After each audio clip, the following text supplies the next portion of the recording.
Pemirsa, Majelis Hakim memvonis Basuki Cepurnama dengan hukuman 2 tahun penjara dan segera ditahan di Rutan Cipinang. Persidangan kasus penistaan agama ini sempat menimbulkan polemik di masyarakat dan menimbulkan pro kontra. Bagaimana tanggapan advokat cinta tanah air yang sejak awal mengawal kasus ini dan melaporkan Ahok ke polisian? Dan kami juga akan mengajak Anda bergabung sama rekan kami, Laura Elvina, yang saat ini ada di auditorium Kementerian Pertanian. Silakan Laura, apa informasi terbaru dari sana?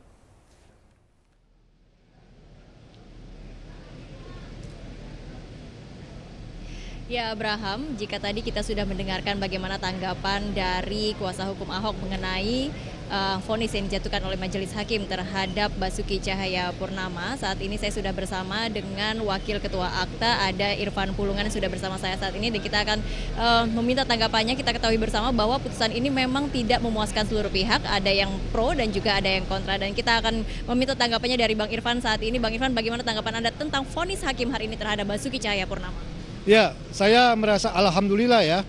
Inilah merupakan adanya kebenaran yang pasti. Benar itu benar, yang salah itu salah, yang hak itu hak, yang batil itu batil. Allah Subhanahu wa taala telah menunjukkan lewat Majelis Hakim kebenaran itu masih ada di Republik ini.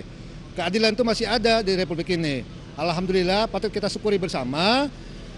Majelis Hakim memberikan putusan 2 tahun penjara dan langsung ditahan kepada Basuki Cahayapurnama atau Ahok selaku penista agama. Kami tentunya sebagai salah satu kuasa hukum ya dari salah satu pelapor ya, turut senang terhadap hasil keputusan Majelis Hakim ini. Ini menunjukkan rasa keadilan di Republik ini masih ada, dan terhadap pelaku penista agama ini menunjukkan perbuatan yang benar-benar tidak diperkenankan di Republik ini. Saling menghormati, saling menghargai sama antar agama itu terbukti dengan adanya putusan hakim ini. Seorang yang melakukan itu dijatuhi dengan hukuman yang sesuai dengan perbuatannya. Gitu. Nah, kalau kita lihat ini 2 tahun penjara memang lebih tinggi dari tuntutan jaksa, tetapi lebih rendah dari hukuman maksimal yang ditetapkan di 156A. Menurut Anda ini seperti apa sikap hakim pada hari ini? Ya, tadi pagi saya sudah memprediksi Majelis Hakim memang akan memutuskan lebih tinggi dari tuntutan jaksa. Tapi juga tidak akan mungkin bisa sama dengan ancaman hukuman yang terdapat dalam pasal 156A huruf H yang terdapat dalam 156A KUHP. Tentunya banyak pertimbangan yang dilakukan oleh Majelis Hakim. Pertama ya, melihat situasi dan kondisi yang ada terjadi ya. Yang kedua memang banyak pertimbangan-pertimbangan lain yang mungkin kita bisa tidak mengetahui bagaimana rasa pertimbangan Majelis Hakim memutuskan hukuman 2 tahun terhadap Ahok ini gitu. Tapi sekali lagi kami sampaikan, ini patut kita syukuri untuk hukuman 2 tahun ini adalah merupakan bentuk adanya rasa keadilan di masyarakat gitu. Kalau Anda mengatakan ini bentuk rasa keadilan, apakah memang 2 tahun itu menurut Anda sudah memenuhi rasa keadilan di masyarakat begitu? Ya, menurut saya ini wajar ya Ahok ya.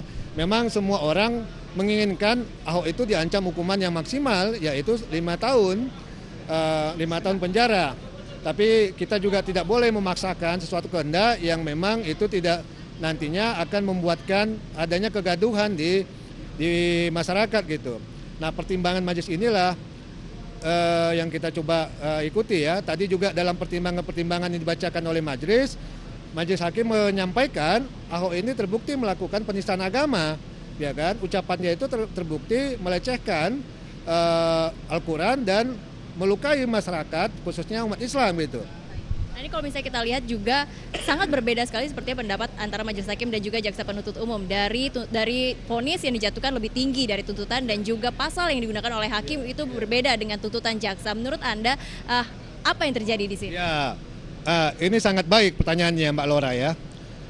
Saya melihat dengan adanya hukuman yang dijatuhkan oleh Majelis Hakim 2 tahun penjara dan langsung masuk tahanan oleh Majelis Hakim terhadap Ahok, ini menunjukkan adanya kekeliruan terhadap tuntutan yang dilakukan oleh JPU.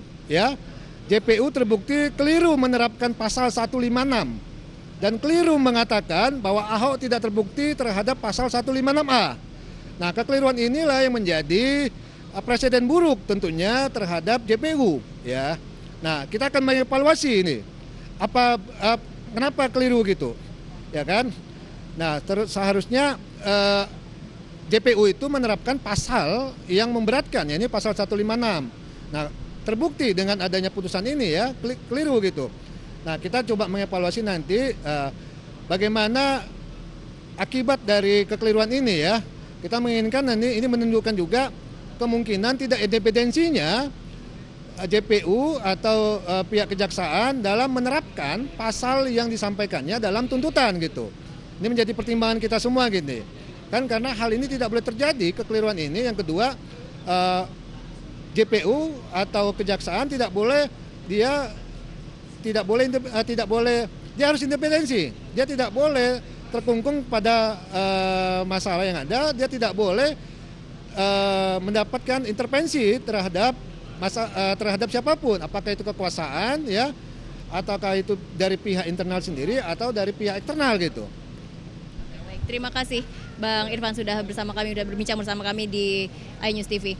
Ya pemirsa, itulah tadi keterangan atau tanggapan dari advokat Cinta Tanah Air atau ACTA, Irfan Pulungan. Dan dengan berakhirnya sidang hari ini, berakhir pula drama sidang penistaan agama dengan terdakwa atau yang sekarang saat ini sudah menjadi terpidana Basuki Cahayapurnama yang sudah divonis 2 tahun penjara dalam kasus ini. Kita akan kembali kepada Abraham di studio. Abraham. Baik, terima kasih Laura Elvina. Laporan Anda langsung dari Auditorium Kementerian Pertanian, Ragunan, Jakarta Selatan.